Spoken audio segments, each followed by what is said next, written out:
ఓడియమ్మ! ఏంది దేవుడా! కాలిపాయ నా చేతు. 5,000 అంటుకునే గదా! కమ్మగా చేపల పులుసు చేసుకొని తిందామని ఎంతో హ్యాపీగా స్టార్ట్ చేసినండి. కరెక్ట్ కూర అయిపోవుడికే చేతి కాలల్లా తినకుండా చేతి కాలింది. ఏం చేద్దాం? హాయ్ అండి. Welcome back to the one more daily vlog. అందరికీ గుడ్ మార్నింగ్. మార్నింగ్ అయితే నా వ్లాగ్ అయితే స్టార్ట్ చేసినండి. ప్రతిరోజు నేనైతే గ్యాస్ పొయ్యి తూడ్చిన తర్వాతనే వంట అయితే స్టార్ట్ చేస్తా అండి. ఎందుకంటే నీట్గా ఉంటేనే ఇంకా వంట చేసుకుంటే మంచిగా అనిపిస్తుంది కదా. అందుకని ఇక మంచిగా నీట్గా అయితే తూడ్చేస్తా. కాకపోతే ఈ వీడియోలో మాత్రం ఎప్పుడు చూపించలేదు. ఇక ఈరోజైతే నీట్గా తూడ్చేది ఇంకా వీడియో తీస్తున్నా. నేనైతే బాగా ఎట్లన్నా అంట కొంచెం కింద ఉంది కదా, బాగా డస్ట్ పడుతుందండి. ఇంకా పైనకుంటే కొంచెం తక్కువ పడుతుంది, కింద ఉంది కాబట్టి ఎక్కువ డస్ట్ పడుతుంది కదా. ఇక ఒక్కొక్కసారి మొత్తం ఇంకా బుడ్డి నుంచి అది తీసేసి ఇంకా మంచిగా తోమేసి కడుగుతా అండి. ఇక ఇట్లయితే రోజు క్లీన్ చేసుకుంటేనే వారానికో 2 వారాలకో మొత్తం తోమాల్సి వస్తుంది. ఆయనతోనే క్లీన్ చేయకపోతే ఇంకా ఏమైపోతుందో నా పొయ్యి అనేది నాకే డౌట్.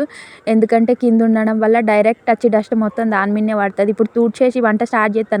ఇక వంట అయిపోయేసరికల్లా అసలు నేను మామూలుగా అయితే గ్యాస్ పొయ్యి మీద ఏం ఉలకబోయండి, అట్లా జాగ్రత్తగా వంట చేస్తా. సడన్గా ఏదన్నా ఉలికినా వెంటనే తూడ్చేస్తా. అయినా కానీ వంట అయిపోయేసరికల్లా ఇంకా అది మొత్తం దుబ్బ అయిపోతుంది. ఎందుకంటే కింద చేస్తాం కదా. మీరు అనొచ్చు, అక్క గ్యాస్ పొయ్యి మీదనే అంత దుబ్బ పడితే మీ వంటలు ఎంత పడాలని అడగచ్చు. కానీ పడకుండా జాగ్రత్తగా కప్పులు అయితే పెడతా అండి. ఇక కొంచెం పడ్డాయిగా తప్పదు, అట్లని తినాలి. ఎందుకంటే కొన్ని అడ్జస్ట్ కావాలి. ఇక అట్లనే ఉంటుంది. ఏమంటారు, మీరు కూడా దీన్ని అయితే యాక్సెప్ట్ చేస్తారు కదా. ఇంకా గ్యాస్ అయితే మంచిగా తుడుచుకున్నాక ఇక ఇల్లు అయితే ఊడుస్తున్నా అండి. ఫస్ట్ గ్యాస్ క్లీన్ చేసుకున్నాక ఇల్లు ఊడ్చినాక ఇక వాకిలి ఊడ్చేస్తా. ఇక సాన్పు ఏదైనా చల్లేది ఉంటే చల్లుతా. ఇక నైట్ తిన్న గిన్నెలు అవి ఇవి అన్నీ ఉంటే ఒక పెద్ద తట్ట నిండా అయినాయండి. ఎందుకంటే నిన్న ఈవినింగ్ అసలు బౌల్ అనేది దోమలే, కొంచెం పని ఉంటే బయటకు వెళ్ళినాం.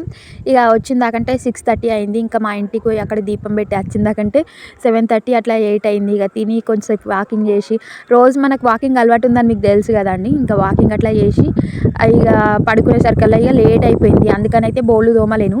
ఇక అవన్నీ ఒక తట్ట నిండా అయినాయండి. బౌళ్ళని ఇక బయట పెట్టేసి గ్యాస్ పొయ్యి తూడ్చేసి మంచిగా ఇల్లు నూకి ఇక వాకిలి నూకి బౌళ్ళు కూడా తోమకొచ్చినండి. చూసిరు కదా ఎన్ని గిన్నెలో.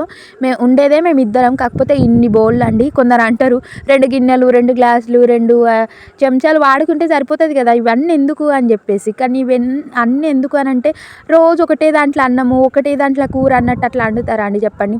ఫ్రై చేయాలంటే ఒక ఫ్రై గిన్నెలో చేస్తారు, ఒక్కొక్కటి ఒక్కొక్క దాంట్లో చేస్తారు. అందుకే ఇన్ని రకాల గిన్నెలు. బిర్యానీ పాత్రలు, అన్నం రైసు, కర్రీ రైసు, చేపల పులుసు పాత్ర అనేసి ఉత్తగానే ఉంటాయండి పేర్లు. చెప్పండి మీరు. ఒక్కొక్క దానికి ఒక్కొక్కటి వాడతారు కాబట్టి ఒక్కొక్క దానికి ఒక్కొక్క పేరు. ఏమంటారు? ఇక కొందరికి అర్థం కాదు. ఇక చెప్పినా వేస్టే అనిపిస్తుంది కొన్నిసార్లు అండి. ఇంత పెద్ద స్టేట్మెంట్ పాస్ చేస్తున్నా అనుకోకండి. ఇక మీకు అది పెద్దదో లేదో, నాకైతే పెద్దదే. ఇంకా వేస్ట్ అనేది వాడద్దు కదా. ఒకసారి గిట్లనే మా ఫ్రెండ్ని అంటే వేస్ట్ అనేది నాకు ఊతపదం లాగా అయిపోయిందండి కొన్నిసార్లు.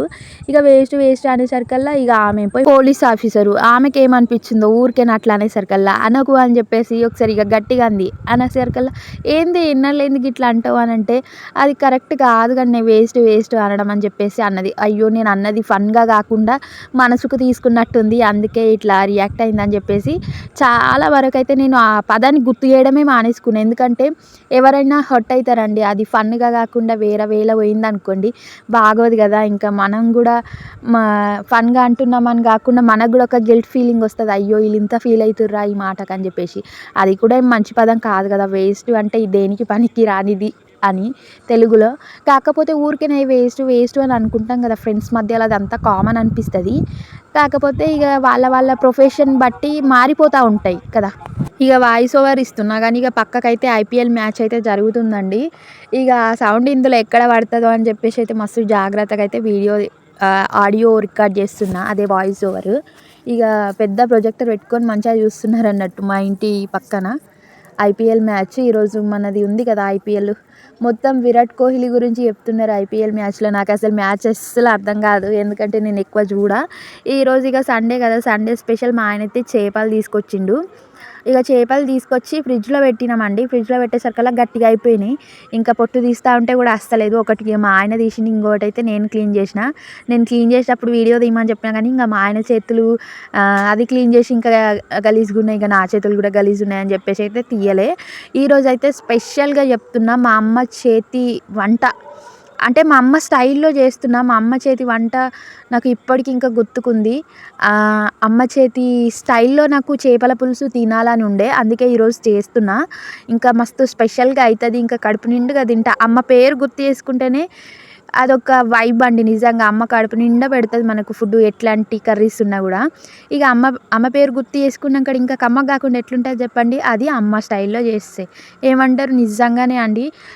అట్లా చేసిన తర్వాత ఇంక మా ఆయన బాగా కాదేమో అన్నట్టు అనుకున్నాడు. ఎందుకంటే ఎప్పుడు నువ్వు వేరేలా వండుతావు ఇప్పుడేంది ఇట్లా వండుతున్నావు అని చెప్పేసి అన్నాడు. బాగా కాదేమో అన్నట్టు అనుకున్నాడు. కాకపోతే తిన్న తర్వాత చాలా అంటే చాలా టేస్ట్ ఉందండి. ఎందుకు ఉండదు చెప్పండి? మన అమ్మ స్టైల్‌లో. చిన్నప్పటి నుంచి అమ్మ చేతి వంట తిని పెరిగినోళ్ళం. మహా అంటే ఒక హాస్టల్‌లో ఉన్న టైంలో మాత్రం తినకుండా ఉన్నాం. గంతే కావచ్చు. కానీ ఇంటికాడ ఉన్న టైంలో తిని పెరిగినోళ్ళం. మనకు తెలవదా మన అమ్మ వంటలు ఎంత బావుంటాయో చెప్పండి. అంత నమ్మకంగా ఈరోజైతే చేసిన. మంచిగా వచ్చిందండి. మీకు కూడా నచ్చితే ఈ ప్రాసెస్‌ని ఫాలో కండి. మంచిగా నిజంగానే టేస్ట్ అయింది కర్రీ. చేపల పులుసు చేసేది ఉందనే మార్నింగ్ లేచినండి. లేకపోతే అస్సలు లేవకపోయేదాన్ని. ఎందుకంటే నైట్ అంతా నిద్రనే లేదండి. మా పక్కింట్లో అయితే ఎల్లమ్మ పండగ చేసుకున్నారు. ఇక వాళ్ళు నైట్ అంతా పండగ ఎట్లనో చేస్తారు. అది మనకు అర్థం కాదు ఆ పండగ. ఎల్లమ్మ పండగ చేసేటోళ్ళకు తెలుస్తదండి. నైట్ అంతా ఇంకా ఇట్లా ఎల్లమ్మని భజన చేస్తూ అట్లా ఉంటారన్నట్టు. ఇక దానికైతే మస్తు అసలు నిద్ర కూడా పట్టలేదండి. ఇంకా అసలు నేను వంట చేస్తున్నా అన్న పేరే కానీ కళ్ళైతే కుచ్చుకపోతున్నాయండి. ఎప్పుడు వంట అయిపోతదా? ఎప్పుడు కొంచెం తిని పడుకుంటానా అన్నట్టయితే ఉందండి నిజంగా. మళ్ళీ ఎప్పుడెప్పుడు తింటానా అన్నట్టు కూడా అనిపిస్తుంది. ఫిష్ కర్రీ, చేపల పులుసు. ఇంక ఎప్పుడో రేర్‌గా చేసుకుంటాం మేము చేపల పులుసు ఎక్కువ చేసుకోము.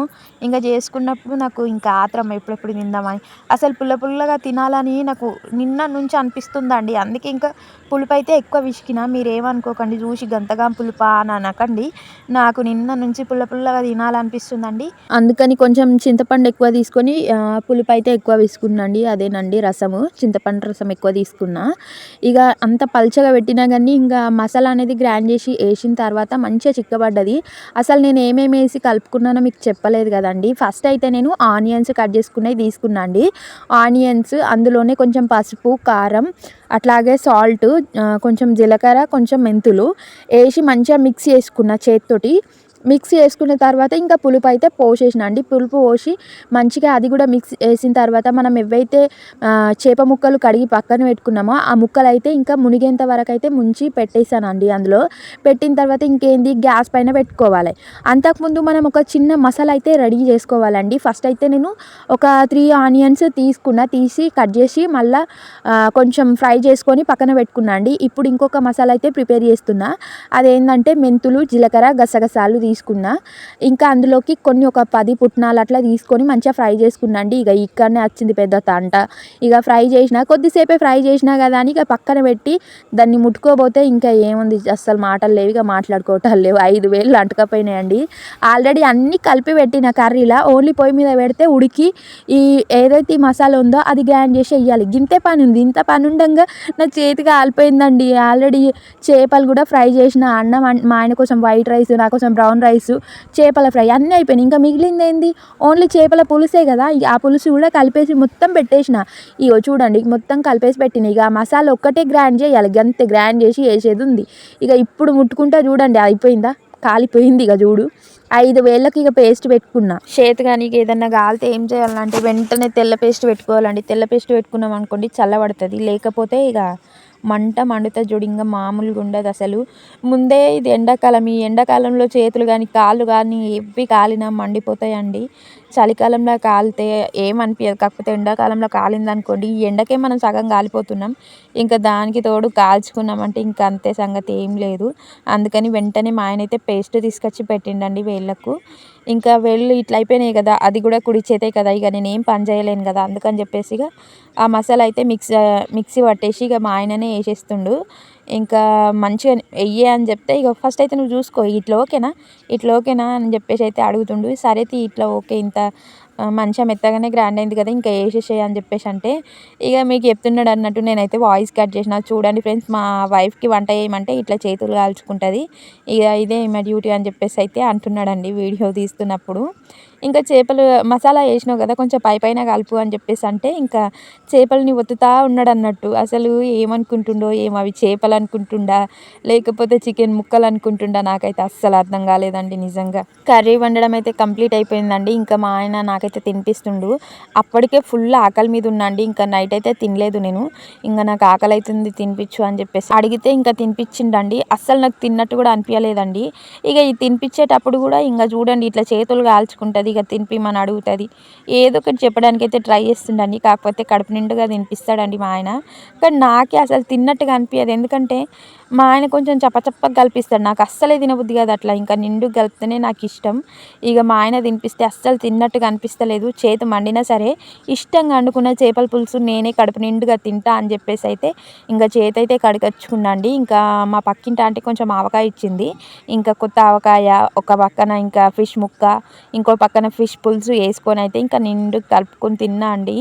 నిజంగా చెప్తున్నా ఇంకా చేపల పులుసు అంటే అద్దుర్స్ అండి. అద్దుర్స్ అయింది. ఇంకా నాకైతే పిచ్చి పిచ్చిగా నచ్చిందండి. నోట్లో పెట్టుకోగానే నిన్నటి ఆకలి ఈ రోజు ఆకలి ఒకే రోజు తీరినట్టుగా అనిపించిందండి. నిన్న అసలు సరిగ్గా తినలేదు. ఈరోజు ఇంకా కడుపు నిండుగా కుమ్మేస్తా, ఇంకా మాటలు లేవు.